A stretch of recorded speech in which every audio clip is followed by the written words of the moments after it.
এতটা ভালো লাগতেছে লাকমাচড়া আইসা, মানে বলার বাইরে। বিশ্বাস করেন মনটা অনেক শান্ত হয়ে গেছে। অনেকদিন ইচ্ছা ছিল লাকমাচড়া আসুন, কিন্তু আসাও না। এখন বর্তমানে যে একটা জায়গাতে আছি, আমাদের এই পাশে ইন্ডিয়া, মানে আমাদের এই সাইডেও ইন্ডিয়া, এই সাইডেও ইন্ডিয়া, আমরা ঠিক একটা মিডল ইস্টের মাঝে আছি।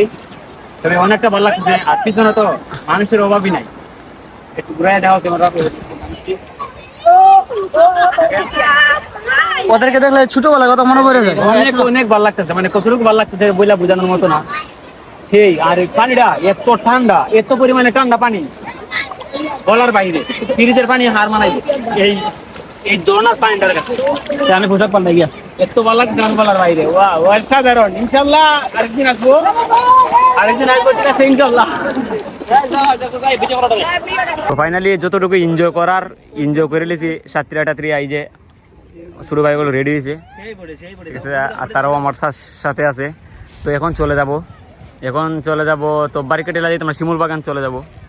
আসলে অসাধারণ একটা দৃশ্য, মানে বলার বাইরে। যদি বাস্তবে আপনারা না দেখেন তাহলে বিশ্বাস করবেন না যে এত সুন্দর একটা দৃশ্য দেখেন। আর আকাশে ওয়েদারটাও বৃষ্টি বৃষ্টি ভাব। তো ইনশাল্লাহ নেক্সট টাইম একদিন আসবো, আসলে অনেকটা এনজয় হবে। তো আপনারা তো দেখতে পারবেনই।